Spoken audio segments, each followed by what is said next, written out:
Laura, we're just down the street from each other at our institutions. So, all right.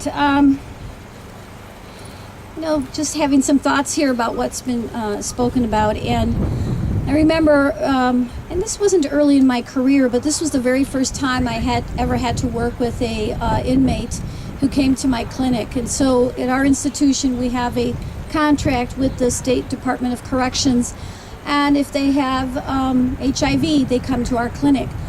And I remember clearly, we don't allow them to go to the phlebotomy, to the lab to get their blood drawn. It's drawn by the nurses, whether you're in the hospital possibly or the clinic. But I was asked to draw his blood, and I was really nervous, very nervous. So he was shackled here on his wrist, he was shackled with his feet, and he's sitting on the bed. And guess where, and I'm sorry, I'm just gonna have to say this, where were the correctional officers? Behind me, 5 feet behind me. And they unshackled him, and I had a needle in my hand, and I was really worried. And when I went home and told my husband, who was my husband at the time, he was outraged that happened. I didn't speak up for myself. I should have said, you need to be right here, right next to me when I'm drawing this blood. But it reminds me of the things that we need to do as nurses, as healthcare workers, to stick up for ourselves. And now next on the agenda is Carina Johannessen. She is a nurse. Carina, are you here? Yep. I know. Oh, there you are.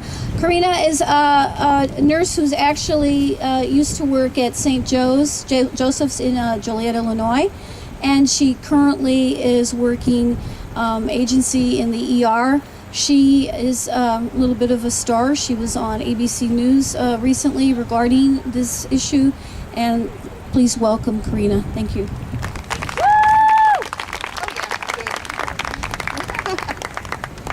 Thank you, everybody. And luckily, my brace on my knee is not because I got hurt by a patient. I was having fun with my kids in a pool. But like any good nurse, all best speeches are written on a piece of paper from the printer. I'm just happy it wasn't on a piece of paper towel. Yes. I have been thrown across a room. I've had a chair thrown at me. I've been pummeled in the back of my head several times. I've been kicked. I've been punched. I've been threatened that I would be killed. I've been verbally threatened more times than I can count. I've been an ER nurse for 5 years. People wonder why good nurses leave. It's because we get beat up so much at work. We're the ones holding people's hands as they die. We're the ones who sit there and explain to the parents of a child whose death is imminent because there is nothing else we can do. But we continue to do our jobs. Why? Because we had a call to help people, even at the expense of ourselves.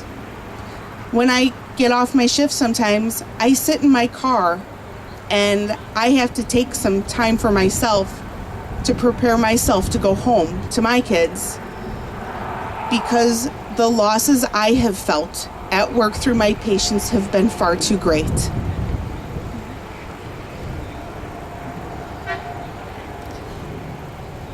There's very few reports made when we get hurt. I've been hurt several times at work. I think it was only reported once. Why? I didn't have time. My patients came first, not me. I could still work. I might be hurt. I might be in pain.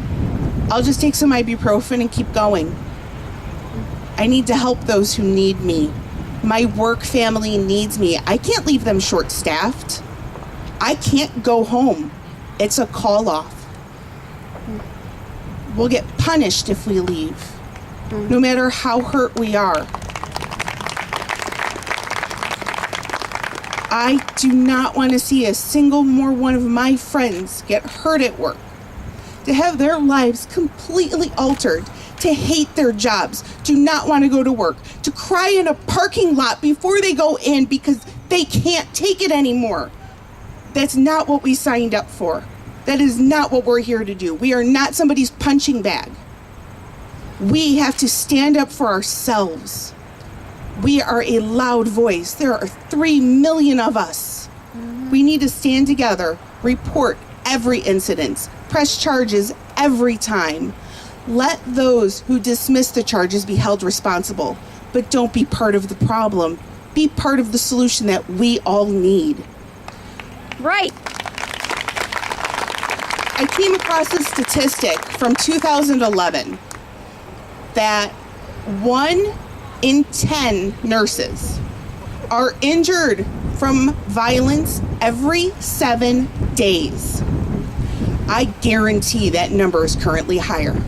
Guarantee it. Because in these 5 short years that I've been in the ER, I've seen it. Tensions are high. People are waiting very long. There's 50 people in the waiting room, and they're waiting 12, 16, 18 hours. All other hospitals are on bypass. And they're coming an hour by ambulance to the one open hospital that's still accepting patients. We don't have room. We don't have staffing. We don't have help. We need to hold our employers accountable. Make sure we are doing the footwork because only we can help ourselves. Thank you, everybody, for being here today.